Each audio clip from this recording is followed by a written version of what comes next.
Sir வணக்கம். நான் ஒரு ஜனா பேசுகிறேன். இப்போ என்ன கண்டு பார்க்க போகிறோன்னா, ஈஸ்வரியை தட்டி வைக்க முடியுமா? கோபிக்கு பாக்கியா கொடுத்த தண்டனை என்ன விஷயத்தை டீட்டெயிலாக பார்க்கலாம். பாக்கியலட்சுமி சீரியலில் வந்து இந்த எபிசோடில் வந்து கோபி மீது பாக்கியா கொடுத்த வழக்கு விசாரணை வந்து நீதிமன்றத்தில் வருது.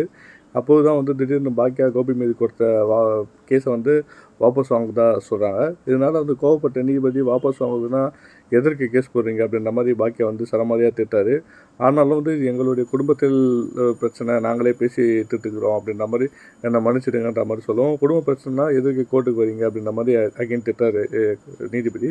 இறுதியில் வந்து கோபி இந்த கேஸில் வந்து விடுவித்து வழக்கை வந்து தள்ளுபடி செய்கிறாங்க.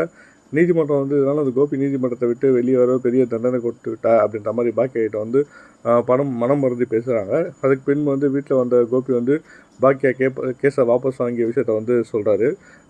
இப்போதான் வந்து ஈஸ்வரி வந்து இது ஆரம்பத்திலே வந்து செஞ்சிடலாம் அப்படி அதை தானே நானும் அப்போவும் சொன்னேன் அப்படின்ற மாதிரி பாக்கியா வந்து திட்டாங்க.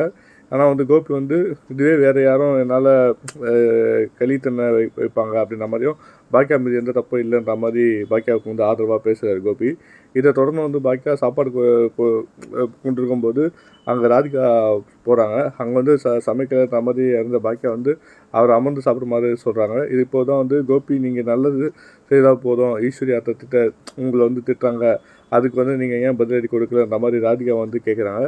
அவங்க வந்து இருவரும் வந்து அதை பேசிட்டு வந்து ஈஸ்வரி வெளியில் வந்து நின்று கேட்டுட்ருக்காங்க. அதற்கு வந்து பாக்கியா நான் பேச வேண்டிய நேரில் தான் பேசுவேன், அத்தைக்கு இன்னும் ஒரு அன்பான முகம் இருக்குது, அது நான் பலமுறை வந்து பார்த்துருக்கேன், அதுக்கு ஆதரவாக வந்து நிறைய விஷயங்கள் செஞ்சுருக்காங்கன்ற மாதிரி சொல்கிறாங்க. அதன் பின் பாக்கியா வந்து ரெஸ்டாரண்ட் கிளம்பி போனதும் ராதிகா சென்ற ஈஸ்வரி தான் வந்து உங்களுடைய பிளானாக குடும்பத்தை பிரிக்க பார்க்குறேன் அப்படின்ற மாதிரி பாக்கியா கிட்ட வந்து இதற்கு அப்படி சொன்னன்ற மாதிரி கேள்வி எழுப்புறாங்க. அதுக்கு வந்து பாக்கியா போல் இருந்தால் அவங்களை வந்து தட்டி வச்சுருப்பேன், என்கிட்ட அதிகமாக பேசக்கூடாதுன்ற மாதிரி ஈஸ்வரியை மிரட்டுறாங்க. கண்டிப்பாக இது ரொம்ப கரசரமான ஒரு விவாதமாக போயிட்டுருக்கு.